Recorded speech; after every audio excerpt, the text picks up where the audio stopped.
न कार्तिक समो मासो न कृतेन समं युगम न वेद सदृशं शास्त्रम न तीर्थ गंगा समम।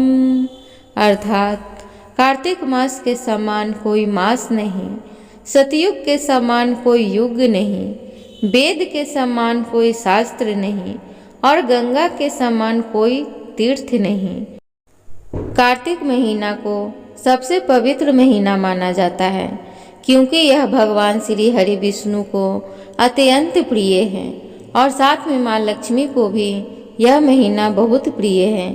तो हम सब लोग मिलकर माँ लक्ष्मी की पावन कथा को इस दिवाली श्रवण करेंगे। या देवी सर्वभूतेषु लक्ष्मी रूपेण संस्थिता नमस्तस्यै नमस्तस्यै नमस्तस्यै नमो नमः। प्रिय श्रोतागण, आप सबसे निवेदन है कि कृपया करके श्रद्धा भाव से और प्रसन्नचित मन से इस कथा को पूरी श्रवण करें। माँ लक्ष्मी सुख समृद्धि और धन की देवी हैं। जब लक्ष्मी माता का व्रत किया जाता है तो लक्ष्मी माता की कहानी सुनकर व्रत पूर्ण किया जाता है। दिवाली वाले दिन माता लक्ष्मी का व्रत किया जाता है और लक्ष्मी माता की कहानी सुनी जाती है।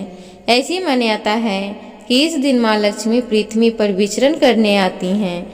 जो भी माँ लक्ष्मी के सच्चे मन से आराधना करती है, माँ लक्ष्मी उस पर अपनी कृपा बरसाती हैं। दिवाली वाले दिन कई लोग व्रत रखते हैं और शाम के समय विधि विधान से व्रत खोलते हैं और लक्ष्मी माता की कहानी सुनी जाती है।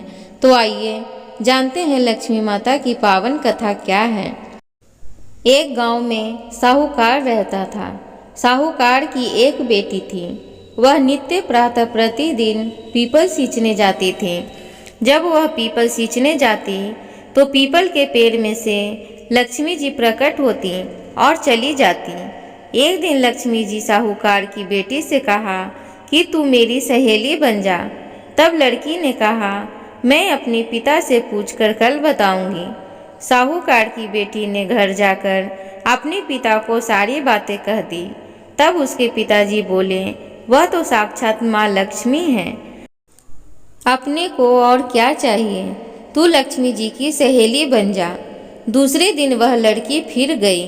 तब लक्ष्मी जी पीपल के पेड़ से निकल कर आईं और कहा कि तू मेरी सहेली बन जा। तो लड़की ने कहा, बन जाऊंगी, और दोनों पक्की सहेलियां बन गईं। लक्ष्मी जी ने उसको खाने का न्योता दिया। घर आकर लड़की ने माँ व पिताजी से कहा कि मेरी सहेली ने मुझे खाने का न्योता दिया है। तब लड़की के पिताजी ने कहा कि सहेली के जिम्मे जाओ, पर घर को संभाल कर जाना। तब वह लक्ष्मी जी के यहाँ जिमने गई तो लक्ष्मी जी ने उसे साल ओढ़ने के लिए दिए, रुपए दिए, सोने की चौकी दी, सोने की थाली में 36 प्रकार के व्यंजन जिमाए। जिम कर वह जब आने लगी तो लक्ष्मी जी ने पल्ला पकड़ लिया और कहा कि मैं भी तेरे घर जिमने आऊँगी। तो उसने कहा, आ जाइयो। वह घर जाकर चुपचाप बैठ गई। लड़की के घर वापस आने के बाद पिताजी ने पूछा कि बेटी, सहेली के यहाँ से जिम कर आ गई और तू उदास क्यों बैठी है? तो उसने कहा, पिताजी, लक्ष्मी जी ने मेरा इतना स्वागत सत्कार किया है, अनेक प्रकार के भोजन कराए, परंतु मैं कैसे जिमाऊंगी? अपने घर में तो कुछ भी नहीं है। तब उसके पिता ने कहा कि गोबर मिट्टी से चौका लगाकर घर की सफाई कर लें। 4 मुख वाला दिया जलाकर लक्ष्मी जी का नाम लेकर रसोई में बैठ जाना। लड़की अपने पिता के कहे अनुसार सफाई करके लक्ष्मी जी का नाम से लड्डू लेकर बैठ गई। उसी समय उस नगर की रानी नहा रही थी। उसका 9 लखा हार चील उठाकर ले गई और उसके घर वह 9 लखा हार डाल गई और उसका लड्डू लेकर भाग गई। बाद में वह हार को तोड़कर बाजार में गई और सामान लाने लगी तो सुनार ने पूछा कि क्या चाहिए। तब उसने कहा कि सोने की चौकी, सोने का थाल, साल दुसाला दे दे, मोहर दे और सामग्री दे, 36 प्रकार का भोजन हो जाए, इतना सामान दे। सारी चीज़ें लेकर बहुत ही तैयारी करी और रसोई बनाई। तब गणेश जी से कहा कि लक्ष्मी जी को बुलाओ। आगे आगे गणेश जी और पीछे पीछे लक्ष्मी जी आईं। उसने फिर चौकी डाल दी और कहा, सहेली चौकी पर बैठ जा। जब लक्ष्मी जी ने कहा सहेली चौकी पर, तो राजा के यहाँ भी नहीं बैठी, किसी के यहाँ भी नहीं बैठी। तो उसने कहा कि मेरे यहाँ तो बैठना पड़ेगा। फिर लक्ष्मी जी चौकी पर बैठ गईं। तब उसने बहुत खातिर की, जैसे लक्ष्मी जी ने करी थी वैसे ही उसने करी। लक्ष्मी जी उस पर खुश हो गईं। घर में खूब रुपया और लक्ष्मी हो गई। साहूकार की बेटी ने कहा, मैं अभी आ रही हूँ, तुम यहीं बैठी रहना। और वह चली गई। लक्ष्मी जी गई नहीं और चौकी पर बैठी रहीं। उसको बहुत दौलत दी। हे लक्ष्मी माता, जैसा तुमने साहूकार की बेटी को दिया वैसा सबको देना। कहते सुनते हुंकार भरते अपने सारे परिवार के धन के भंडार भरना। पीहर में सुख और सौभाग्य देना, ससुराल में आपसी प्रेम देना, बेटे पोते को तरक्की और गुणवान होने का आशीर्वाद देना। हे लक्ष्मी माता, जो भी आपकी कहानी सुने उनके कष्ट दूर करना, दरिद्रता दूर करना, सबकी मनोकामना पूर्ण करना। जय बोलो माँ भगवती देवी लक्ष्मी की जय। माता की जय। जय हो, जय लक्ष्मी माँ। तो प्रिय श्रोतागण, अब हम दूसरी कथा सुनेंगे। तो चलिए कथा प्रारंभ करते हैं।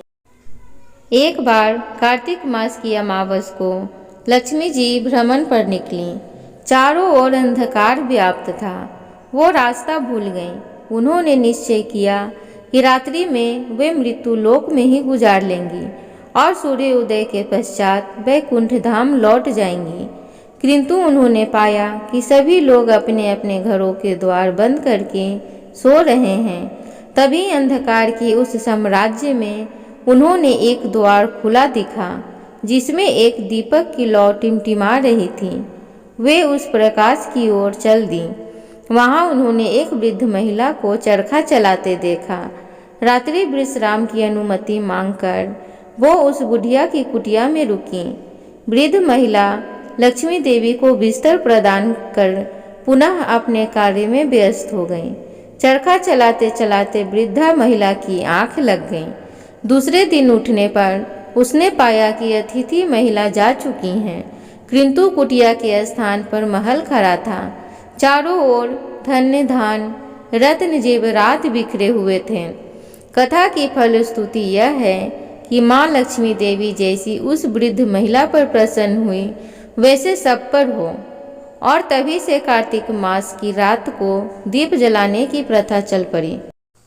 लोग द्वार खोलकर लक्ष्मी देवी के आगमन की प्रतीक्षा करने लगे, किंतु मानव समाज यह तथ्य नहीं समझ सका कि मात्र दीप जलाने और द्वार खोलने से महालक्ष्मी घर में प्रवेश करेंगी, बल्कि सारी रात परिश्रम करने वाली वृद्ध की तरह कर्म करने पर और अंधेरी राहों पर भटक जाने वाले पथिकों के लिए दीपकों का प्रकाश फैलाने पर घरों में लक्ष्मी विश्राम करेंगी। ध्यान दिया जाए कि वे विश्राम करेंगी, निवास नहीं, क्योंकि लक्ष्मी का दूसरा नाम ही चंचलता है, अर्थात अस्थिर रहना उनकी प्रकृति है। तो प्रिय भक्तगणों, उम्मीद है आज की माँ लक्ष्मी की कथा आप सबको प्रसन्न आई होगी। आप सबको दिवाली की हार्दिक शुभकामनाएं। तो कृपया करके चैनल को सब्सक्राइब कर लें। वीडियो अच्छी हो तो लाइक करें। कमेंट बॉक्स में जय माँ लक्ष्मी जरूर लिखें। धन्यवाद।